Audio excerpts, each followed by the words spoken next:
I was sitting in the middle of the Afghan desert, still trying to steady my breathing after our convoy had just survived a suicide bomb attack, when I found out another soldier had been trying to flirt with my wife back home. At that moment, every emotion inside me collided: fear, anger, relief, and pure rage. Most people think revenge is something you do in the heat of the moment. Mine wasn't. Mine took 3 years to execute, and when it finally happened, one signed letter destroyed everything a senior military officer had spent over 2 decades building. If you've ever wanted to see karma arrive at exactly the right moment, you're going to love today's story. Make sure you hit the like button, subscribe to the channel, and stick around until the end, because this is one of the most satisfying long-game revenge stories you'll ever hear. When I deployed to Afghanistan, my wife and I had only been married for about 1.5 years. We were still in that stage where every goodbye felt heavier than the last. Military life teaches you that tomorrow is never guaranteed, but nothing prepares you for climbing onto a plane, knowing you're leaving the person you love behind while you head toward one of the most dangerous places on Earth. Fortunately, my wife wasn't completely disconnected from military life. She worked alongside the British delegation on base, so she knew many of the servicemen and women stationed there, and had become friendly with a lot of their spouses. That gave me a little peace of mind. She understood deployments, understood the stress, and most importantly, she understood loyalty. I never questioned her for a second. Life in Afghanistan settled into its usual routine: long patrols, endless dust, sleepless nights. Every convoy carried the same unspoken thought in everyone's mind: maybe today isn't the day. But someday someone gets unlucky. One afternoon, that unlucky day almost became ours. We were traveling in convoy when everything changed in an instant. A vehicle accelerated toward us. Someone shouted over the radio. Before anyone could react, an enormous explosion ripped through the air. The blast wave slammed into our vehicles. Dust and smoke swallowed everything around us. My ears rang so loudly I couldn't hear the shouting around me. Instinct took over. My rifle was already in my hands before I consciously realized what was happening. My heart pounded so hard, it felt like it was trying to escape my chest, while my eyes searched every direction for another attack. We'd just been targeted by a vehicle-borne improvised explosive device. In Afghanistan, explosions weren't exactly rare, but being the direct target made it feel different. It wasn't random anymore. It felt personal. When everything finally settled and we confirmed everyone was alive, the adrenaline refused to leave my body. My hands trembled as I tried to slow my breathing. Even after the danger had passed, every nerve in my body remained on edge.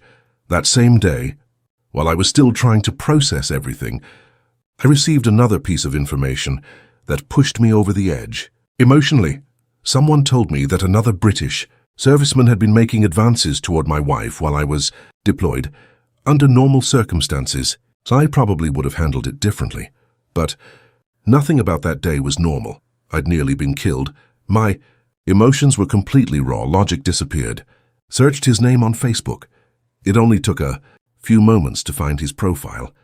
Without thinking about consequences, I opened Messenger and typed exactly what I was feeling. "If you go near my wife again," I wrote, "I'll put glass in your throat the next time I see you." I hit send. For a brief moment, it felt satisfying. Then reality set in. The next morning, one of my senior RAF bosses sent me a message asking me to stop by his office.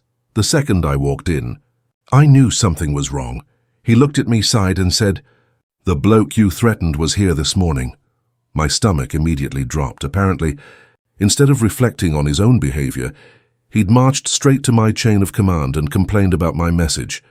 Thankfully, my boss wasn't interested in punishing me. He understood the circumstances. He knew what we'd been through the previous day. He simply leaned forward and said quietly, "I'm giving you a heads up because he could have reported this to the military police." I nodded. "Immediately, I understand. It won't happen."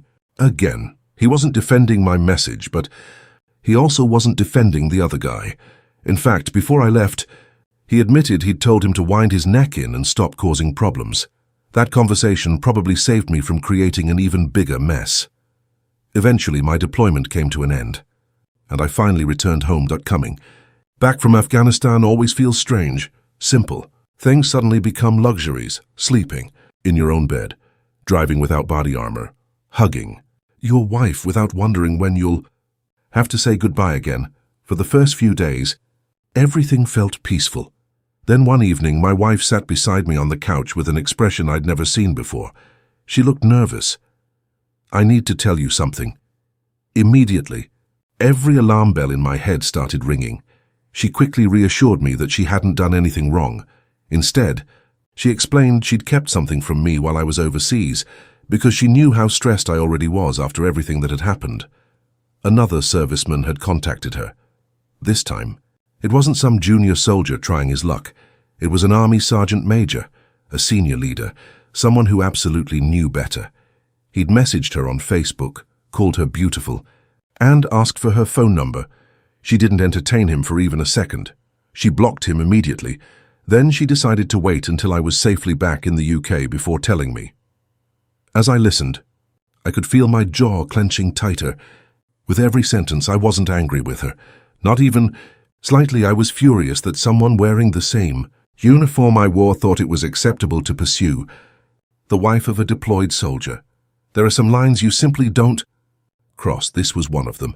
The very next morning, I walked straight into my unit and asked one of my army captain bosses if he had a minute to talk. He listened quietly while I explained everything from start to finish. When I finished speaking, he leaned back in his chair and simply said, "Leave it with me." I walked away hoping someone was finally going to be held accountable.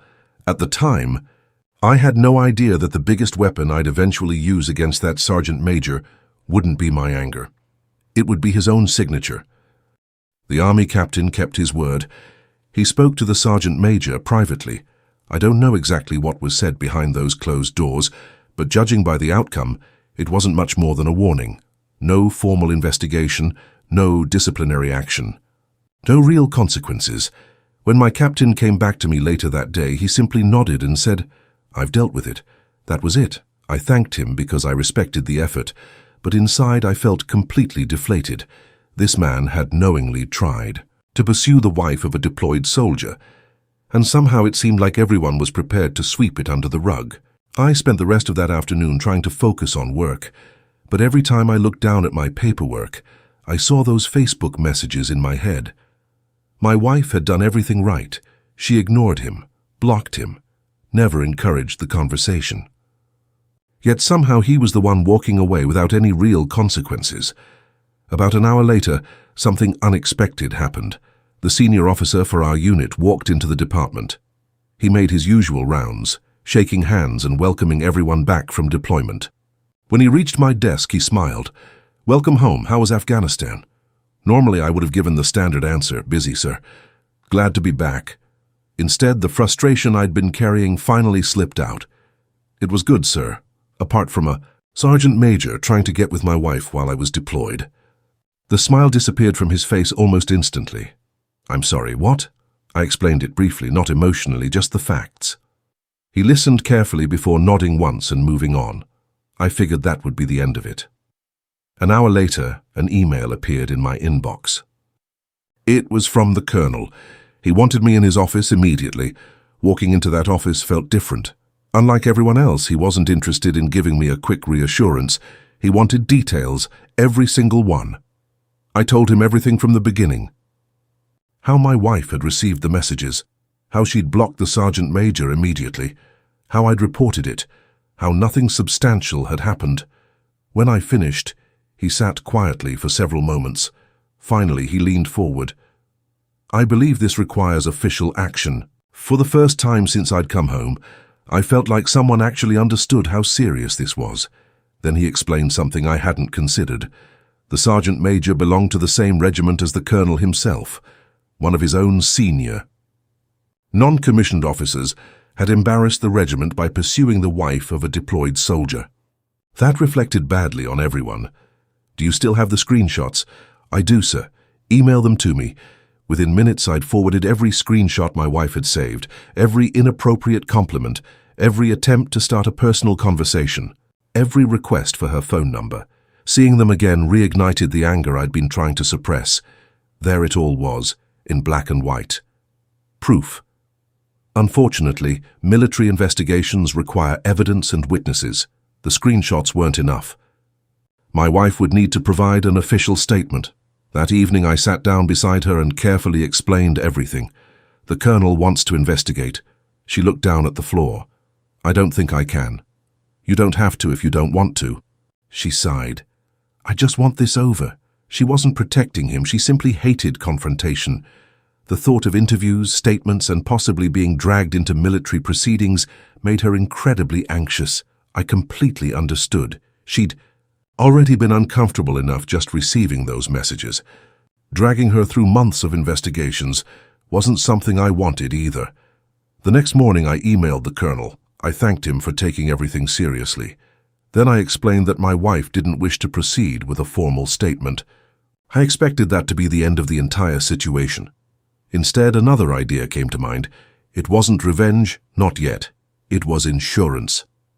I added one final request. If formal action can't continue, could the Sergeant Major at least be instructed to write a formal apology addressed to both my wife and me? A few hours later, the Colonel replied, "Approved." 2 days later, an envelope arrived. Inside was something far more valuable than I realized at the time. A signed apology, not a rushed note, not a forced email, a properly written letter, addressed to both of us. He apologized for contacting my wife. He admitted causing her anxiety. He acknowledged that no military spouse should have to worry about another serviceman while their husband was deployed overseas.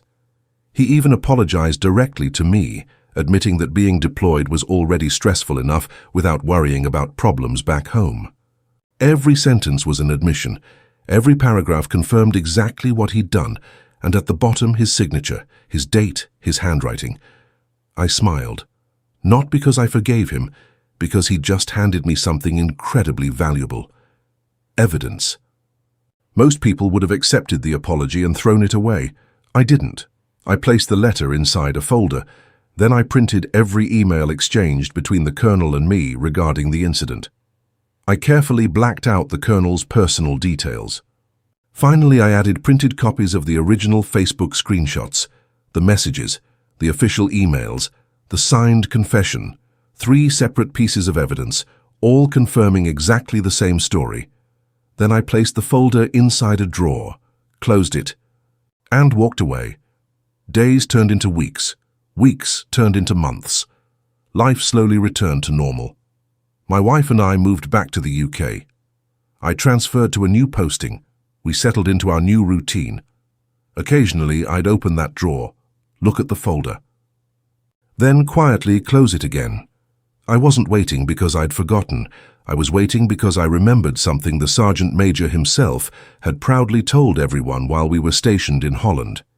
He only had 3 years left until retirement. 22 years of military service, a generous pension, a comfortable future. He talked about it constantly. Fishing trips, travel, a quiet life with his wife. He couldn't wait. Neither could I. Except I wasn't counting down to retirement. I was counting down to the perfect moment. 3 years is a long time to hold onto a single piece of paper. Most people would have forgotten about it. Some would have thrown it away during a move. Others would have convinced themselves it wasn't worth keeping. I wasn't most people. Every few months, I'd open the drawer, pull out the folder, and look through everything one more time. The screenshots, the email correspondence, and finally the apology letter, a letter he wrote with his own name, his own signature, his own admission.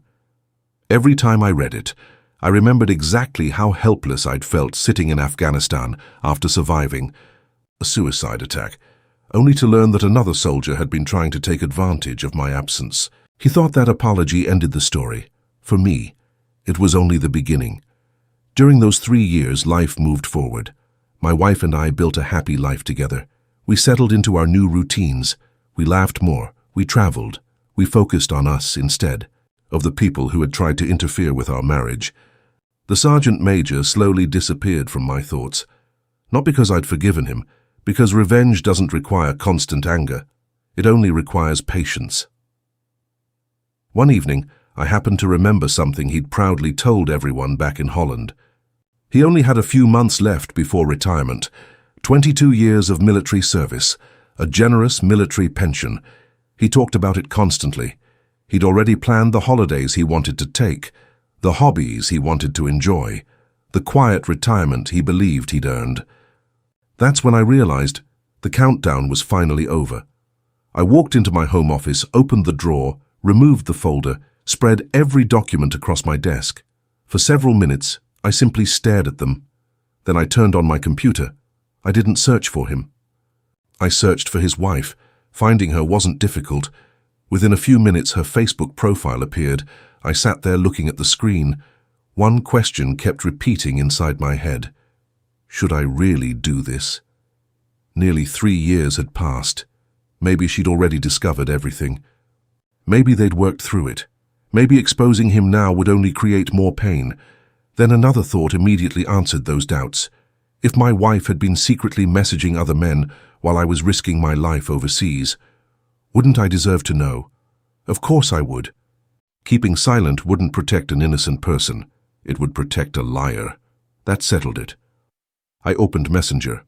Instead of writing a long emotional speech, I decided to let the evidence speak for itself. First, I attached screenshots of the messages her husband had sent my wife. The compliments, the flirting, the request for her phone number. Next, I attached copies of the emails between myself and the colonel. I'd carefully removed every piece of identifying information belonging to him. This wasn't about embarrassing the military. It was about proving that the complaint had been taken seriously. Finally, I attached the apology letter, the signed apology. The letter where her own husband admitted exactly what he'd done. There would be no room for excuses, no opportunity to claim the screenshots were fake. No chance to say someone hacked his account. His own signature confirmed everything. I typed one final sentence. I believe you deserve to know the truth. I looked at the message one last time, took a deep breath, then pressed send. The message showed as delivered. Now, I waited. For several minutes, nothing happened. I made myself a cup of coffee, sat back down, looked at the screen again. Then, the tiny notification changed. Seen. She'd opened it. I imagined her reading the screenshots, then opening the apology letter. Reading every sentence, seeing her husband's signature at the bottom. I wondered how many excuses he'd made over the years, how many late nights at work, how many business trips, how many explanations she'd accepted without questioning them. Maybe this was the first time she'd ever realized exactly who she'd married. Maybe it wasn't. I would never know. And honestly, I didn't want to know. The second I saw she'd read everything, I blocked her. Immediately afterward, I blocked him. Then I blocked every mutual acquaintance from our time in Holland. I wasn't interested in hearing his excuses. I didn't care about his anger. I didn't want an apology. I certainly didn't want a conversation. My job was finished. The truth had reached the one person who deserved to hear it. Everything after that belonged to them. People have asked me over the years if I ever found out whether they divorced. The answer is no. I never checked. I never searched his name again. I never looked at her Facebook profile. Some people think revenge only counts if you get to watch the fallout. I disagree. Sometimes revenge is simply knowing you've lit the fuse. Whether the explosion happens immediately or weeks later isn't your concern anymore. The irony still makes me smile. The very document he believed would protect him, the apology he thought would close the matter forever, became the strongest piece of evidence against him. Without that letter, he could have denied everything. With it, he'd already confessed, in writing, signed, dated. If his wife decided to leave him only months before his retirement became official, the financial consequences could follow him for the rest of his life. After 22 years of building that pension, losing a significant portion of it would change everything. Whether that happened or not, I'll never know. But for the first time in years, I finally felt at peace. Not because I'd ruined someone's life. Because I'd stopped carrying the weight of what happened. The anger I'd brought home from Afghanistan had finally disappeared. My marriage remained strong because my wife had done everything right from the very beginning. She'd been honest, faithful, supportive. She'd protected our relationship even while I was thousands of miles away. That was the only thing that truly mattered. Looking back now, I learned something important. Patience is far more powerful than rage. Anger makes you reckless. Patience makes you dangerous. Sometimes justice doesn't arrive overnight. Sometimes it waits quietly inside a folder for 3 years until the perfect moment presents itself. And when it finally arrives, it doesn't need shouting, it doesn't need violence. Sometimes all it takes is one message, one signature, and perfect timing. If this story kept you hooked until the very end, make sure to hit that like button, subscribe to the channel, and let me know in the comments, what do you think was the most satisfying part of this revenge? Thanks for watching, and I'll see you in the next Reddit revenge story.